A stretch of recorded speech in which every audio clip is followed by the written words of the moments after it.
If the front three are injured, so Mane, Firmino, Salah, you're telling me that a next front three of Shaqiri, Brewster and Divock Origi are any way close to that Liverpool first team squad? No.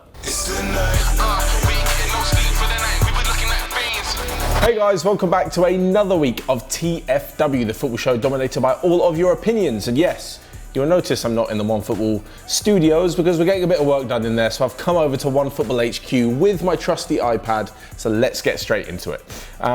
First up, Extreme Empire has said that Van der Beek doesn't fit in the system of Man United. Cannot wait to hear why. They need a starting defence midfielder alongside Pogba and Bruno to cover up the shaky defence. So the transfer doesn't make sense unless he's just a bench warmer, which will be a shame. There is a big scale of footballing ability between bench warmer and starting 11. He can be a really good squad member. I'm not saying that he's not good enough for the starting 11, but if an Ole Gunnar Solskjaer is going to have a massive problem, there is a decision to be made whether who starts with Bruno, Pogba and Van der Beek, like you said. He's still not just a bench player. It's not like he's just going to sit there and warm the bench, I don't know, like someone who's not good enough. He could play across the front three as well if Ole Gunnar Solskjaer wants to change system, and definitely if he wants to rest players.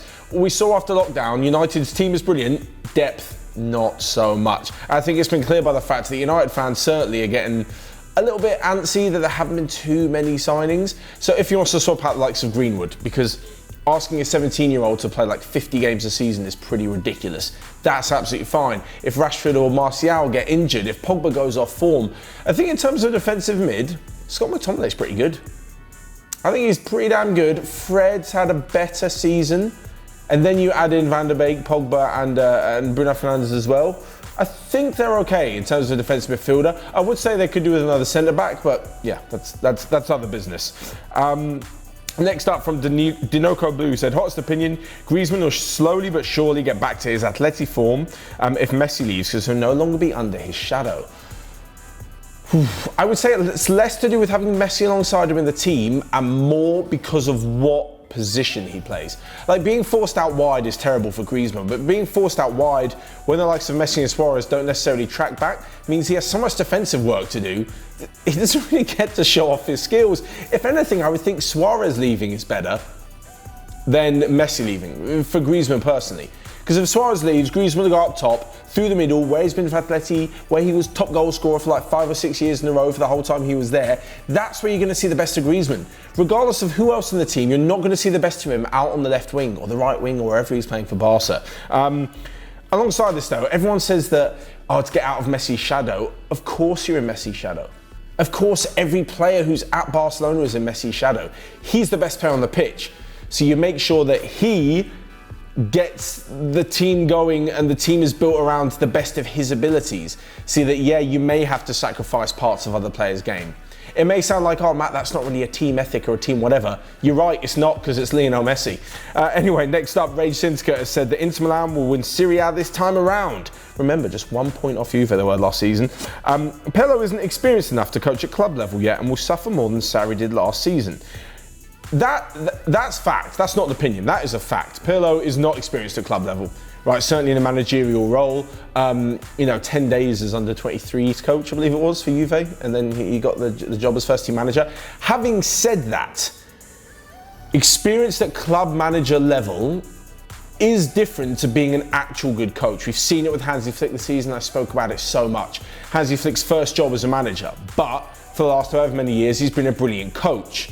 Right, and for everything that he brings in for all his quality. Mikel Arteta, first job, has already got 2 trophies because of what he did as a player and because he's learned from Pep Guardiola.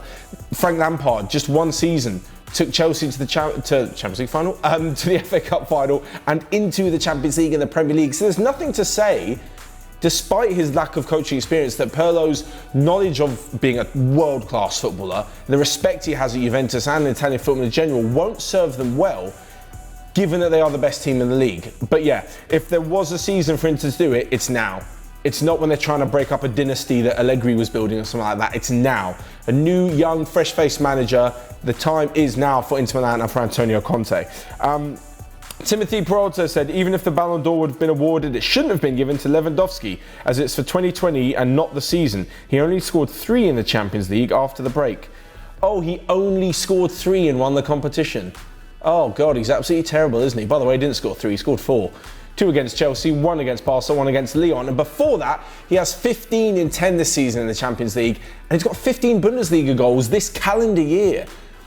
2020, Lewandowski has finished every competition with the winner's medal and the title of top goal scorer. I can't think of any other player that fits into any category like that. Obviously, because he's won everything and finished top goal scorer. There is no other player who has matched what he has done at the level that he has done it in 2020. There is no other option. All the criteria that Ballon d'Or give, all this and that and the other, he is the option. He won everything individually and as a team. Lewandowski would have won it. I can't see how you'd say otherwise. If though, Timothy, you're saying you shouldn't have won it, who? I'm interested to hear from you. Who should have won it instead? Aldog098 has said Ryan Brewster is underrated. He's only 20, and even though he missed a penalty, he has plenty of time to learn. This is shown in his loan spell at Swansea. I wouldn't say he's underrated because then you're saying that everyone's missing out on the fact that he's a quality player. Quality, not necessarily the word. He hasn't shown it yet. He's had a good loan spell at Swansea. Hasn't exactly lit the division up and been far and away the best player that clubs are clamouring to sign for him. The problem I think Liverpool have is that between their first team, which is arguably one of the best in the world, to their subs, there's a massive gap in quality. Put it this way, if, and this is something Liverpool haven't faced, a massive injury crisis, if the front three are injured, so Mane, Firmino, Salah, you're telling me that a next front three of Shaqiri, Brewster and Divock Origi are any way close to that Liverpool first team squad? No. They're just not. And no fault of their own, they're just not as good as players, and it's difficult to replace 3 unbelievable, potentially the best 3 forwards in European football, like Mane, Firmino and Salah. It's difficult to replace them.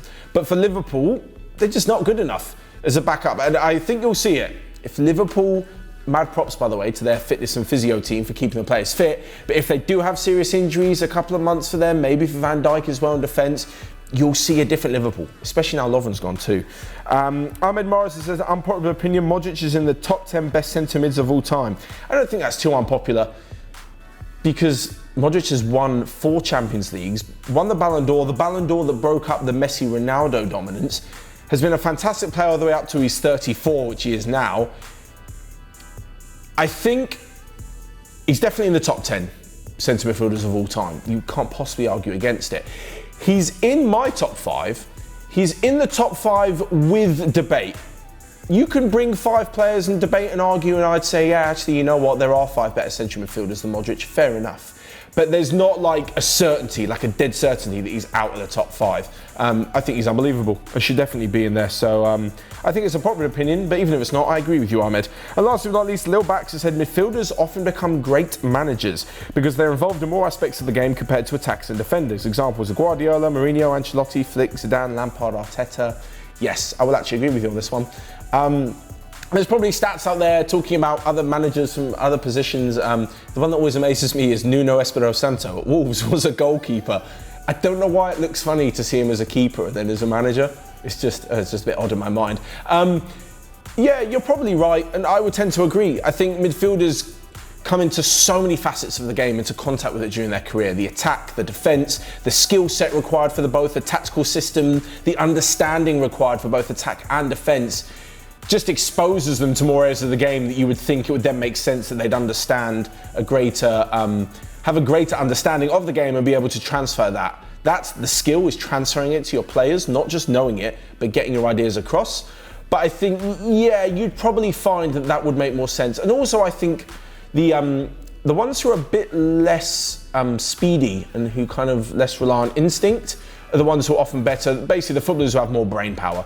Like, think how smart someone like Guardiola was, Mikel Arteta, Lampard especially, because they weren't blessed with bursts of pace like you would assume with an attacker. They had to be so quick in the head and understand and have such a phenomenal footballing brain that, yeah, they'd take in all aspects and they'd understand it better. But like I said, the skill is getting it across to the players, because not every player is a good manager.